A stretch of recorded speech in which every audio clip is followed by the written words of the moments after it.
So I have something else I want to add. So keep working and listen to me, but keep working on that. Get a balanced set of quadrants. But now I have some bad news. I forgot a quadrant. It's actually should have been number one. When I defined this stuff years ago, I don't know what I was thinking, but I blew it. And it's the highest. It's the most important quadrant. Um, I should have started with it. I apologize, but I'm going to backfill it now. And I know there's five quadrants, so you figure out what we're going to do about it. But the fifth quadrant is you, and it's about self-care. And I'm not being artificial. You're going to be a crappy product owner if you're working overtime and if you're overloaded and you don't have balance, and if you're not investing in yourself. So what does self-care look like? Be balanced in the quadrants. Self-awareness. Build your self-awareness. Admit where you're good. So self-awareness of your strengths. I didn't even bring it up. Part of the quadrant model is, what is your affinity? You should look at the quadrants and say, hey, what do I like doing? I love being in quadrant one. I spend most of my time in quadrant four. Well, that's a problem. That's going to affect you and your morale. So talk about what you enjoy, what you have joy with, what generates joy from a work perspective.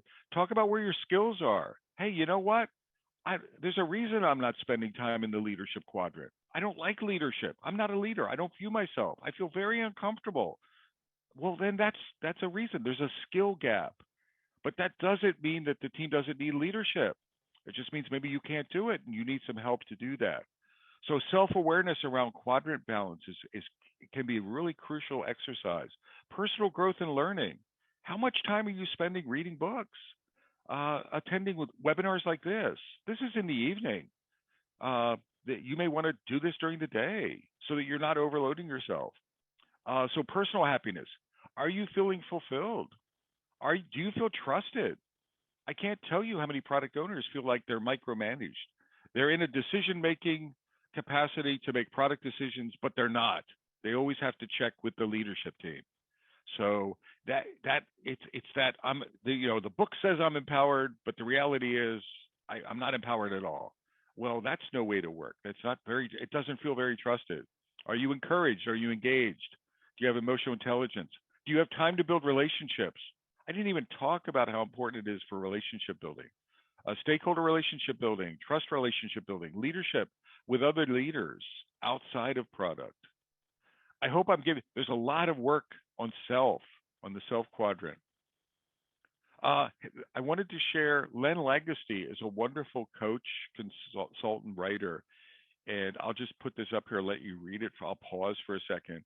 But he wrote this 9-point product owner happiness, and it articulates some things that make the product owner happy. And when you get time later on, when you get these materials, you might want to check, where do you check the boxes on the happiness meter? Are you happy in your role? And this is from Len's point of view. So just look through there. Are you immersed with your customers? Do you have the time to do that? Are you proud of what the team is delivering? Are you keeping yourself healthy? They have a positive working relationship with the Scrum Master. It's incredibly important for you to partner with a Scrum Master. Well, you need the time. You need the inclination to do that. You need a Scrum Master who's inclined to do that. Do you have this is the ownership and accountability part. Do they have true ownership over the product? That doesn't mean you own every decision in a vacuum. It's not the inmate product owner running the asylum. But what it does mean is 80% of the time you feel fully empowered to guide your product. You are empowered by your stakeholders in your leadership team. You are enabled to make decisions, and your team looks at you as a decision maker, not an order taker that has to always check with someone else. Part of quadrant 5 is making sure there's a wonderful, I want to encourage everyone, there's a link here.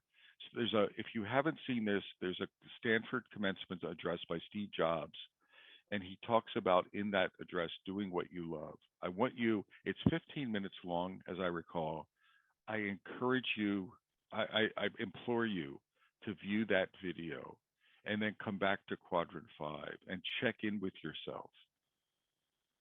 We're not going to talk about product ownership at scale so much. I'm going to skip scaling and it's not that interesting. This is really the good from a product owner point of view.